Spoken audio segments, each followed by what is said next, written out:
Operation സിന്ദൂറിലൂടെ India കനത്ത തിരിച്ചടിയാണ് ഇപ്പോൾ നൽകിയിരിക്കുന്നത് പാകിസ്ഥാന്.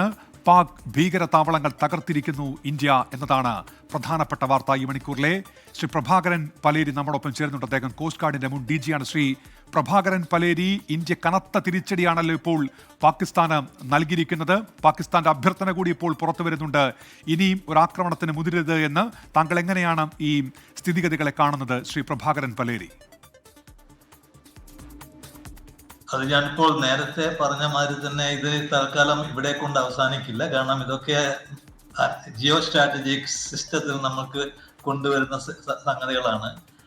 വെറുതെ ഒരു ആക്രമണം നടത്തിയത് കൊണ്ട് മാത്രമല്ല, നമുക്ക് ആക്രമണങ്ങൾ ഇതുപോലെ ചെയ്യാൻ സാധിക്കും എന്നുള്ളത് കാണിച്ചു കൊടുക്കുകയാണ് ചെയ്യുന്നത്. അതാണ് നമ്മൾ ചെയ്യേണ്ടതും. നാട്ടുകാരും നമുക്ക് ഇതിനോട് കൂടെ നമ്മുടെ ഗവൺമെന്റിന്റെ കൂടെ ഉണ്ടാകണമെന്ന് ഞാൻ ആഗ്രഹിക്കുന്നു. പക്ഷെ ഇത് പെട്ടെന്നൊന്നും നിൽക്കാൻ പോകുന്നില്ല. കുറെ കൂടെ പല തരത്തിലും അവർ നമുക്കെതിരായിട്ട് പലതും ചെയ്യാൻ സാധ്യതകളുണ്ട്. ഇപ്പോൾ തന്നെ പൂഞ്ചിൽ വെടിവെപ്പ് നടന്നിട്ടുണ്ട്, കുറെ പേർ മരിച്ചു എന്നാണ് കേട്ടത്. അപ്പോൾ അതൊക്കെ സംഭവിച്ചുകൊണ്ടേ ഇരിക്കും. ഇങ്ങനെ തന്നെയാണ് ജീവിതം നമുക്ക് മുന്നോട്ട് കൊണ്ടുപോകേണ്ടി വരിക. അതിന് പറ്റിയ ഗവൺമെന്റ് ഉണ്ടെങ്കിൽ നമുക്കിത് ഒരു വക നോക്കി നിൽക്കാൻ സാധിക്കും. പക്ഷെ ഇവിടെ ഈ പാകിസ്ഥാൻ എന്ന് പറയുന്നത് ഒരു രാജ്യം മാത്രമായിട്ടല്ല നാം കാണേണ്ടത്. അതൊരു സെന്ററാണ്. ലോകത്തിൽ ഭീകരവാദം വിൽക്കുന്ന ഒരു സെന്റർ. അതിൽ ഒരുപാട് പേർക്ക് ഇൻവോൾവ്മെന്റ് ഉണ്ട്. ലോകത്തിലുള്ള പലർക്കും ഇൻവോൾവ്മെന്റ് ഉണ്ട്. അവരൊക്കെ ഈ പാകിസ്ഥാനിൽ കൂടെയാണ് ഈ ഭീകരവാദവും ബാക്കി പലതും ലോകത്തിനെതിരായിട്ട് ചെയ്യുന്നത്. അവർക്ക് അതിനുള്ള വരുമാനങ്ങളുമുണ്ട്, വലിയ സൗകര്യങ്ങളുമുണ്ട്.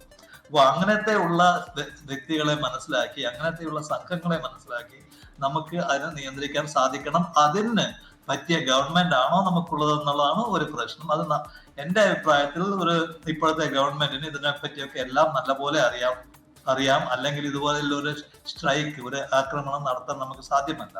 അപ്പോൾ നമുക്ക് വിശ്വാസമുള്ള ഒരു ഗവൺമെന്റ് ആണ് നമ്മുടെ കയ്യിലുള്ളതെങ്കിൽ ആ ഗവൺമെന്റിൽ നമ്മളെ ഇതിൽ നിന്ന് രക്ഷപ്പെടുത്തുവാൻ സാധിക്കും. പക്ഷെ പല പ്രശ്നങ്ങളും നടന്നുകൊണ്ടേയിരിക്കും.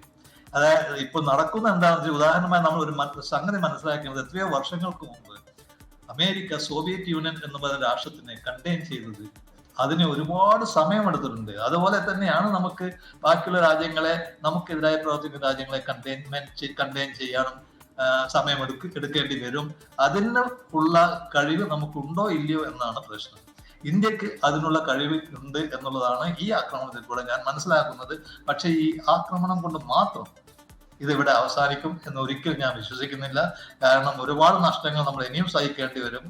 അതിന് സഹിക്കേണ്ടി വരും എന്ന് പറയാൻ കാരണം എന്താണെന്ന് വെച്ചാൽ, പാകിസ്ഥാൻ എന്ന് പറയുന്ന രാഷ്ട്രം, നമുക്കെതിരായിട്ട് പ്രവർത്തിക്കുന്ന ഈ രാഷ്ട്രം ഒരു രാഷ്ട്രമല്ല, ഒരു ഗവൺമെന്റ് അല്ല. പല ശക്തികളും ആണ് ആ രാജ്യത്തിനെ ഭരിച്ചുകൊണ്ടിരിക്കുന്നത്.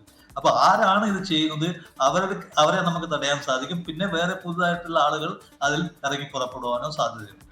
അപ്പോൾ ഇത്രയും വിഷമമുള്ള, ഇത്രയും വലിയൊരു വളരെ ഒരു മോശമായിട്ടുള്ള ഒരു അയൽവക്കം നമുക്ക് ഉണ്ടാകുമ്പോൾ അത് തന്നെയാണ് നമ്മൾ ശ്രദ്ധിച്ചുകൊണ്ട് ജീവിക്കേണ്ടത്. നമ്മൾ കുറച്ച് സ്ലാക്ക് ആയിരുന്നു, കുറച്ച് കോംപ്ലസന്റ് ആയിരുന്നു, കുറച്ച് അലംഭാവം കാണിച്ചിരുന്നു. അങ്ങനെയാണ് ഈ പഹൽഗാമിൽ നടന്ന സംഭവം നടന്നിട്ടുണ്ട്. പക്ഷെ അതൊന്നും ആരെയും കുറ്റം പറഞ്ഞിട്ട് കാര്യമില്ല. പക്ഷെ ഇന്ത്യക്ക് സാധിക്കും. കാരണം ഈ ആക്രമണം മാത്രമല്ല, ഇത് കൂടാതെ 13ഓളം സംഗതികൾ ഇന്ത്യ പാകിസ്ഥാന് എതിരായി ചെയ്തുകൊണ്ടിരിക്കുകയാണ്. അത് പാകിസ്ഥാന്റെ നാശത്തിന് വഴി തെളിയിക്കും. ഇത് ഇപ്പോൾ നടന്ന സംഭവമാണ്. പക്ഷെ വളരെയധികം കാലം നീണ്ടു നിൽക്കുന്ന പല സംഗതികൾ നമ്മൾ ചെയ്തുകൊണ്ടിരിക്കുന്നുണ്ട്. ഇന്ത്യയിലുള്ള വെള്ളം ഇന്ത്യക്കാർക്ക് മാത്രമുള്ളതാണെന്ന് പ്രധാനമന്ത്രി പറഞ്ഞു കഴിഞ്ഞു. അതാണ് നമ്മൾ ആദ്യം ആലോചിക്കേണ്ടത്. ഇന്ത്യയിലുള്ള ഒരുപാട് സംഗതികൾ നമ്മൾ ബാക്കിയുള്ള രാജ്യങ്ങൾക്ക് കൊടുക്കുന്നുണ്ട്. അതൊക്കെ നിർത്തേണ്ടി വരും. കാരണം അത് നന്ദിയില്ലാതെ രാജ്യങ്ങൾക്ക് കൊടുത്തിട്ട് കാര്യമില്ല. അതാണ് ഇന്ത്യയിൽ വെള്ളം ഇങ്ങനെ പാകിസ്ഥാന് കൊടുക്കാതിരിക്കാൻ ഇന്ത്യ ശ്രമിക്കുന്നത്. നിലപാട് വ്യക്തമാണ്. ശ്രീ പ്രഭാകരൻ പലേരി, കോസ്റ്റ് ഗാർഡ് മുൻ DG, അദ്ദേഹം സംസാരിക്കുകയായിരുന്നു.